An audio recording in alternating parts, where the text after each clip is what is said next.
உலக மக்கள் அனைவருக்குமே சித்தர் வாக்கு ஜோதிடத்தின் மூலம் சிறந்த நல் வணக்கங்களை தெரிவித்துக் கொள்கிறேன். இந்த நிகழ்ச்சி எதற்காக? இந்த நிகழ்ச்சியின் மூலம் உங்களுக்கு என்ன நடக்கும்? கண்டிப்பாக உங்கள் வாழ்க்கையில் ஏற்பட்ட பிரச்சனைகளுக்கெல்லாம் ஒரு நல்ல முடிவு கிடைக்க வேண்டும், நல்லது நடக்க வேண்டும். சரி, இந்த நிகழ்ச்சியில் என்ன பார்க்க போறோம் அப்படின்னா, ஜூலை மாத பலன்கள் யாருக்கு பார்க்க போறோம்? ஜூலை மாத பலன்கள் யாருக்கு பார்க்க போறோம் அப்படின்னா, சிம்ம ராசிக்கு. அதாவது 1/7/2024 முதல் 31/7/2024 வரை இருக்கக்கூடிய 31 நாட்களுடைய பலன்களை சிம்ம ராசிக்கு பார்க்க போறோம். இப்ப இந்த நிகழ்ச்சியின் மூலம் உங்கள் பிரச்சனைகள் எல்லாம் கண்டிப்பாக தீர வேண்டும், நல்லது நடக்க வேண்டும் என்பதுதான் ஒரு உறுதியான அதுல அந்த ஒரு விஷயத்துல ரொம்ப உறுதியா இருக்கேன். எங்கெங்கேயோ வேதனைப்பட்டு நடக்கலன்னு சொன்னவங்களும் இந்த நிகழ்ச்சி மூலம் நல்லது நடக்க வேண்டும், இங்கேயும் நல்லது நடக்கலன்னு சொல்லிடக்கூடாது. அதுக்காக இந்த விளக்கம் கொடுத்துட்டு இருக்கேன். புரிஞ்சுட்டீங்களா? அது உங்களுடைய தொழில் வியாபாரம் பாதிப்பு எதனால ஏற்படுது, அந்த தொழில் வியாபாரத்தை விருத்தி செய்வதற்கு என்ன செய்ய வேண்டும், வேலை எப்போ கிடைக்கும், முக்கியமாக அரசாங்க வேலை எப்போ கிடைக்கும், வேலை தேடி வருஷக்கணக்காக இந்த வருஷம் இந்த மாதம் வேலை கிடைக்கும்னா கிடைச்சாகணும். சரிங்களா? சும்மா தூக்கிட்டு அலையக்கூடாது. அடுத்து பார்த்தீங்கன்னா, அரசாங்க வேலை கீழே இருக்கக்கூடியவர்களுக்கு அரசாங்க உயர் பதவி, அவங்களுக்கு வர வேண்டிய உயர் பதவி எதனால தடைபடுவது, யார் தடை பண்றா, இந்த உயர் பதவி எப்போ கிடைக்கும்? அடுத்து அரசியல் இருக்கக்கூடியவர்கள் அரசியல் சாதிக்க முடியுமா? ரொம்ப வருஷம் அரசியல் இருந்துட்டு முன்னேற முடியாம இருப்பாங்க. அப்போ அரசியலில் முன்னேற்றம் உறுதியாக இருக்குமா இருக்காத? வெட்டு ஒன்று துண்டு ரெட்டு. புரிஞ்சுட்டீங்களா? அடுத்து என்ன? திருமணம். வருடக்கணக்காக திருமணம் தடைப்பட்டுக்கிட்டே இருக்குங்க. இப்ப கல்யாணம் முடியும், அப்ப கல்யாணம் முடியும், அவரை பார்த்தா முடியுமா, இவரை பார்த்தா முடியுமா, எத்தனையோ ஜோதிடரை பார்த்து எத்தனையோ பரிகாரம் பண்ணி எத்தனையோ கோயில்களை போய் கல்யாணம் முடியும். இப்படி வருடக்கணக்கா தடைப்பட்ட திருமணம் கண்டிப்பாக அந்த திருமணத்தை நடத்தி விட்டோம். இந்த வருஷம் இந்த மாசம் கல்யாணம் முடிஞ்சே ஆகலாம். அதை விட முக்கியம், நீங்க என்ன பண்றீங்கன்னா, ஒரு 10-15 ஜாதிக்கு பொருத்தம் பார்த்துட்டே அலைவீங்க. இதெல்லாம் தேவையே இல்லை. இந்த ராசிக்கு இந்த ராசி தான் முடியும், இந்த வருஷம் தான் கல்யாணம் முடியும். அதுதான் இந்த சித்தர் வாக்கு ஜோதிடத்தின் மிகப்பெரிய சிறப்பு. சும்மா தூக்கிட்டு அலையக்கூடாது. பெஸ்ட் இதுதான். இந்த ராசிக்கு தாங்க முடியும்னு முடிச்சிடும். புரிஞ்சுட்டீங்களா? சரி, அடுத்து காதல் பிரச்சனைகள். இன்னைக்கு பிள்ளைகளுடைய காதல் பிரச்சனை, தாய் தப்பனா படுற வேதனை ரொம்ப வேதனை. நல்லா படிக்க வச்சாங்க, நல்ல இடத்துல உத்தியோகம் பார்க்குது, என் பொண்ணு நல்ல சம்பளம் வாங்குது, நான் இப்படி ஒரு விஷயத்த சொல்லுது. காதல் பிரச்சனை, தாய் தப்புனால அந்த வேதனை தாங்க முடியல. சரி, அந்த காதல் வாழ்க்கை உண்மையிலேயே நல்லா இருந்தா அவங்களுக்கு ஒரு அட்வைஸ் பண்ணி, இப்போ கல்யாணம் பிடிச்சி அந்த பையனையை முடிச்சு வைங்க, வாழ்க்கை நல்லா இருக்கு அப்படின்னு ஒரு உத்தரவாதம். நல்லா இருந்தால் மட்டும்தான். ஏதாவது தவறுகள் அந்த பையனுக்கு வேற உறவுகள் வேற மாதிரி இந்த மாதிரி உண்மையிலே காதல் வெற்றி பெறக்கூடிய அளவுக்கு இருக்கா, அது ஏதாவது பாதிப்பு இருக்கா, அதை காப்பாற்ற வேண்டியது என்னுடைய கடமை. வாழ்க்கை ஆணாக இருந்தாலும் பெண்ணாக இருந்தாலும் அவங்க வாழ்க்கை காதல் வாழ்க்கை சிறக்க வேண்டும். அதுக்கு என்ன பண்ணலாம்? சரி, அடுத்தது 5 வருடம் முதல் 10 வருடம் புத்திரம் இல்லை. பல கல்யாணம் ஆகி 5 வருஷம் ஆச்சு, 10 வருஷம் ஆச்சு, குழந்தை இல்லை. எத்தனையோ நல்லா பொறுத்த இருக்குன்னு சொன்னாங்க. இந்த புத்திர பாக்கியம் எதனால தடைப்படுது, அந்த புத்திர பாக்கியம் பெறுவதற்கு என்ன செய்யலாம்? இது ஒரு முக்கியமான விஷயம். நிறைய வீடுகள் குழந்தை இல்லைன்னா அந்த வேதனை தாங்க முடியல. சரி, அடுத்து என்ன? பூரிய சொத்து பிரச்சனைகள், பூரிய சொத்து பிரச்சனைகள் இதெல்லாம் எப்போ முடியும்? சொந்த வீடு எப்பங்க கட்ட முடியும்? சொந்த வீடு வாங்க முடியுமா? சொந்த வீடு கட்ட முடியுமா? இப்படிப்பட்ட ஒரு வேதனைகள். எப்போதான் நம்ம சொந்த வீட்டுக்கு போக போகிறோம் அப்படின்ற வேதனைகள். நிறைய இடத்துல பணம் கொடுத்து வச்சுக்க, அந்த பணம்லாம் வராமல் இருக்கு. கொடுக்கல் வாங்கல பணம் முடங்கி போச்சு, இல்லை பணம் நிறைய ஒரு இடத்துல இருந்து வர வேண்டியிருக்கு, அந்த பணம் எப்போ வரும்? இப்படி ஒரு கேள்வி, பல விஷயங்கள் இந்த அனுபவத்தில் பார்த்து இதுக்கெல்லாம் அவங்கள எங்கெங்கேயோ ஜாதகத்துக்கு அலைஞ்சு திரும்பி வேதனைப்பட்டு எல்லா இடத்துலையும் பார்த்துட்டங்க, ஒன்றுமே நடக்கலை அப்படின்னு சொல்லக்கூடியவங்களுக்கு எதனால நடக்கலை, அதுதான் முக்கியம். நல்ல கவனிங்க, ஜோதிடம் ஒருபோதும் தப்புவதில்லை, தவறுவதில்லை. என்னங்க சொல்றீங்க? உண்மை. ஏன்னா பிரம்ம வேத சாஸ்திரத்தில் இறைவனால் பிரம்ம வேத சாஸ்திரத்தில் உருவாக்கப்பட்டதான் ஜோதிட சாஸ்திரம். மனிதன் படைத்தது, அவன் இஷ்டத்துக்கு சொல்லிட முடியாது. ஆக உங்கள் பிரச்சனைகளை சரியாக கணித்தால் சரியாக நடக்கும். புரிகிறீங்களா? ஆக எந்த காரியம்னாலும் சரியாக கணித்தால் சரியாக கணிக்கும் என்ற உறுதி உத்தரவாதத்தோடு இப்ப ஜூலை மாத பலன்களில் சிம்ம ராசிக்கு கண்டிப்பாக அதற்கான விளக்கங்களை பார்ப்போம். சிம்ம ராசிக்கு ஜூலை மாத பலன்களை பார்ப்போம். இப்ப 1/7/2024 முதல் ஜூலை மாத பலன்கள் 1/7/2024 முதல் 31/7/2024 வரை. அதாவது என்னங்க என்னென்னமோ சொல்லிட்டு இருக்கேன். நேரடியாக ஜூலை மாத பலன்கள் நாங்கள் ஜூலை மாத பலன்கள் சொல்லுவீங்க பார்த்தா என்னமோ என்ன இதெல்லாம் நீங்க படுற வேதனை, உலகத்தில் நிறைய வேதனை.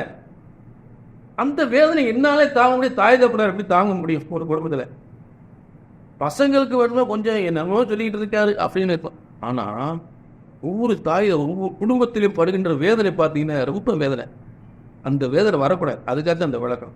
சரி, இப்ப நல்ல கவனிங்க. இப்ப இந்த 31/7/2024 முதல் 31/7/2024 வரை 31 நாட்கள். முதல்ல சிம்ம ராசியினுடைய கிரக அமைப்புகள், ஜூலை மாத கிரக அமைப்புகள் சிம்ம ராசிக்கு. அதாவது முதல்ல சிம்ம ராசிக்கு 2ஆம் இடத்தில் கேது, சிம்ம ராசிக்கு 7ஆம் இடத்தில் சனி, சிம்ம ராசிக்கு 8ஆம் இடத்தில் ராகு, சிம்ம ராசிக்கு 9ஆம் இடத்தில் செவ்வாய், சிம்ம ராசிக்கு 10ஆம் இடத்தில் குரு, சிம்ம ராசிக்கு 11ஆம் இடத்தில் சூரியன் சுக்கிரன், சிம்ம ராசிக்கு 12ஆம் இடத்தில் புதன். இதுதான் ஜூலை மாத கிரக அமைப்புகள். சரிங்களா? இப்ப நல்ல கவனிங்க. சிம்ம ராசிக்காரர்களுக்கு 2ஆம் இடத்தில் கேது இருப்பது, ஒரு கேது ஒரு தெய்வீகத்தன்மை கொண்டதும், அதே நேரத்தில் அந்த பூர்வ புண்ணியத்துக்கு அந்த மாதிரி ஞானகாரகன் என்று சொல்லக்கூடியவன் தான் அந்த கேது. அது ஒவ்வொரு ஜாதத்துக்கு அந்த மாதிரி கிரகங்கள் வேலை செய்யும். அப்ப இந்த சிம்மராசியை பொறுத்தளவு ஞானகாரகன் என்று சொல்லக்கூடியவன் பார்த்தீங்கன்னா என்னதான் வெளியில தெய்வ அதாவது தெய்வ வழிபாட்டுக்கு புறம்பா வெளியில காமிச்சாலும் உண்மையில தெய்வ பக்தியோடு இருப்பாங்க. அப்படிப்பட்ட சிம்மராசிக்காரர்களுக்கு தெய்வ வலிமையோடு நல்ல காரியங்கள் நடக்கக்கூடிய நிலை குடும்பஸ்தானத்தில் கேது இருக்கக்கூடியங்க. சரிங்களா? அடுத்து சிம்மராசிக்கு 7ஆம் இடத்தில் சனி ஆட்சி பெற்று இருப்பது, பலருடைய ஆதரவோடு வெற்றி வாகை சூடக்கூடிய ஒரு மிகப்பெரிய தொழில் வெற்றிகள், வியாபார வெற்றிகள். அதாவது சிம்மராசிக்காரங்க நம்பாதவல்ல, அப்ப நீதான் எனக்கு வேற நீயே இந்த பண்ணி கொடுக்கணும் இந்த வேலையை. அது கடந்த காலத்துல சிம்மராசிக்காரவங்க செய்யற தொழில வேணாம் டாக்டர் போவனா அப்படின்னு சொன்னவங்க எல்லாம் நீ அவன் தான் பண்ணி கொடுப்பான், அவன் தான் சிறப்பான ஆள், அவன்கிட்ட போவோம் அப்படின்னு நீ தான் இந்த வேலையை முடிச்சு கொடுக்கணும் அப்படின்னு சொல்லக்கூடிய அளவுக்கு மிகப்பெரிய ஒரு முன்னேற்றம். நண்பர்களை ஆதரவோடு இந்த காரியத்தை அவர் தான் முடிக்க முடியும் அப்படின்னு சொல்லக்கூடிய அளவுக்கு சிம்மராசிக்காரங்களுக்கு பொறுப்புகள், வேலை வாய்ப்புகள், தொழில் முன்னேற்றங்கள் அதிகப்படக்கூடிய, புகழ்கள், பேரும் புகழும் அதிகமாக கிடைக்கக்கூடிய, வெளிநாட்டு யோகங்கள், வெளிநாட்டு வருமானங்கள், திருமணத்தால் யோகங்கள், இப்படி பல பல முன்னேற்றங்கள் ஏற்படக்கூடிய 7ஆம் இடத்தில் இருந்த அரசியல் முன்னேற்றங்கள். 7ஆம் இடத்தில் ஒரு கிரகம் வெற்றிருந்தா உலகத்தில் அத்தனை விஷயங்களுமே வெற்றி பெறக்கூடிய நிலை ஏற்படும். ஆக 7ஆம் இடத்தில் ஆட்சி பெற்ற ஒரு சனி. அதாவது இந்த சிம்மராசிக்கு எப்பயுமே எதிர்பார்ப்பு இருக்கக்கூடிய கும்பராசி பார்த்தீங்கன்னா உலகத்தில் நீங்க பார்த்தீங்கன்னா கும்பராசிக்காரர் சிம்மராசிக்காரர் எப்பயுமே ஒரு நல்ல ஒரு இணைப்பா, நல்ல பாச நேசத்தோடு பிரியமா இருப்பாங்க. சிம்மராசிக்காரர் கும்பராசிக்காரர் நீங்க இப்போ அனுபவத்தில் பாருங்க. அப்போ அப்படிப்பட்ட கும்பராசியில் சனி இருக்கும்போது நிறைய நண்பர்களால் மிகப்பெரிய தொழில் வெற்றிகள் ஏற்படக்கூடிய காலங்கள். சரி, அடுத்து 8ஆம் இடத்தில் சிம்மராசிக்கு 8ஆம் இடத்தில் ராகு இருப்பது எதிர்பாராத வருமானங்களை, அது குரு வீட்டில் ராகு இருப்பதா ஆன்மீகத்தன்மை அதிகமாகி வருமானங்கள், தெய்வ சக்தியோடு வருமானங்கள் அதிகப்படக்கூடிய நிலை ஏற்படும். அதாவது 8ஆம் இடத்துல ஒரு கிரகம் இருந்தா அதை நினைச்சது அதிகமான வருமானம் வரும். அப்ப ராகு வெளிநாட்டு மூலம் வருமானத்தை ஏற்படுத்துவார். சரிங்களா? வெளிநாடுகளால் ஏற்பட்ட தொழில் மூலம் வருமானத்தை ஏற்படுத்த முடியும். அடுத்து 9ஆம் இடத்தில் பார்த்தீங்கன்னா செவ்வாய் அதிகாரத்துவம் வாய்ந்த பூமிகாரகன், அதை சொத்துக்களை பெறுவது, மிகப்பெரிய பதவியை பெறுவது, பதவி முன்னேற்றத்தை பெறுவது, அரசாங்க உத்தியோகம் பெறுவது, இடம் வீடு வாசல் சம்பந்தப்பட்ட சொத்துக்களை பெறக்கூடியது என்று சொல்லக்கூடிய அத்தனை வாகன யோகங்கள், பதவி யோகங்கள், புகழ் பெறும் யோகங்கள், அரசியல் மிகப்பெரிய வெற்றி எப்படி ஏற்படுத்துவது, இப்படிப்பட்ட ஒரு சிறந்த யோகத்தை அந்த பூமிகாரகன் என்று சொல்லக்கூடிய, பூமியை ஆளக்கூடிய தன்மை என்று சொல்லக்கூடிய பூமிகாரன் என்று சொல்லக்கூடிய செவ்வாய் ஆட்சி பெற்று 10ஆம் இடத்தில் இருக்கக்கூடியது மேசராசி. அடுத்து 11ஆம் இடத்தில் ரிஷபராசியில் குரு பகவான் பூர்வ புண்ணிய ஸ்தானாதிபதியாகி 5ஆம் அதிபதியாகி 8ஆம் அதிபதி 5, 8க்குரிய குரு பகவான், அதாவது 8ஆம் இடம் அதிகமான வருமானம் தரக்கூடிய 8ஆம் இடம் பாதிக்கப்பட்டு வந்திருக்கிறார். 8ஆம் இடத்துக்குரிய குருவாகிறார். அதே போல 5ஆம் இடத்துக்குரிய குருவாகிறார். அதாவது இந்த அத்தமஸ்தானத்தினுடைய நல்ல கவனிக்கணும். இப்ப சிம்மராசிக்கு 5ஆம் பூர்வ புண்ணிய ஸ்தானாதிபதி என்று சொல்லக்கூடிய குரு, அந்த குரு 8ஆம் அதிபதி ஆகிவிட்டால் இந்த 8ஆம் அதிபதியின் தோஷம் அந்த 5ஆம் அதிபதியால் நீங்கி விடுகிறது என்பதை மறந்துடக்கூடாது. புரிஞ்சுட்டீங்களா?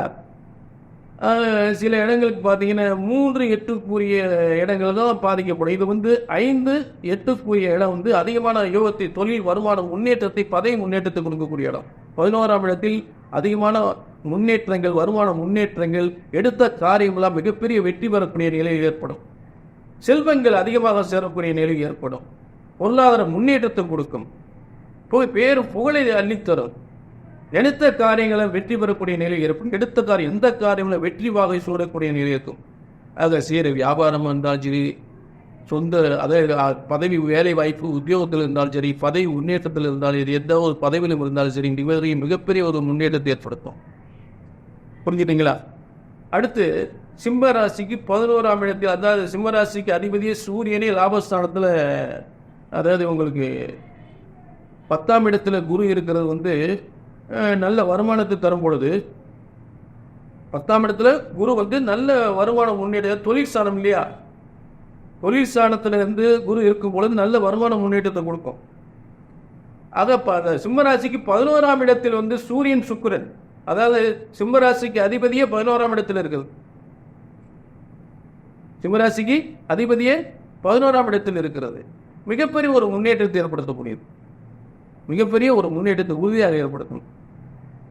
ஆக இந்த சிம்மராசிக்கு பூர்வ புண்ணிய ஸ்தானாதிபதியும் 8ஆம் அதிபதி என்று சொல்லக்கூடிய அந்த குரு, அந்த 8ஆம் அதிபதிக்கு தோஷம் நீங்கி உங்களுக்கு 10ஆம் இடத்தில் தொழில் வெற்றிகளை ஏற்படுத்தக்கூடிய இடத்து, தொழில் முன்னேற்றத்தை ஏற்படுத்தக்கூடியதில் இருக்கக்கூடியது மிகப்பெரிய யோகமான காலமாக ஏற்படும். அப்ப இந்த சிம்மராசிக்கு அதிபதியும் சிம்மராசிக்கு 3, 10க்குரிய சுக்கிரனோடு சேர்ந்து லாபஸ்தானத்தில் இருப்பது, மேலும் 3, 10க்குரிய நிறைய தொழில் ரீதியாக ஆங்காங்கே பயணம் செய்து மிகப்பெரிய தொழில் வியாபாரத்தை பெருக்கக்கூடிய, வருமானத்தை அதிகப்படுத்தக்கூடிய நிலை ஏற்படும். சிம்மராசிக்கு 3, 10க்குரிய சுக்கிரன் சூரியனோடு சேர்ந்திருப்பது, அதாவது சிம்மராசிக்கு அதிபதியோடு சேர்ந்திருப்பது, ஆங்காங்கே தொழில் பயணங்கள் ஏற்படும், வருமான முன்னேற்றங்கள் ஏற்படும்.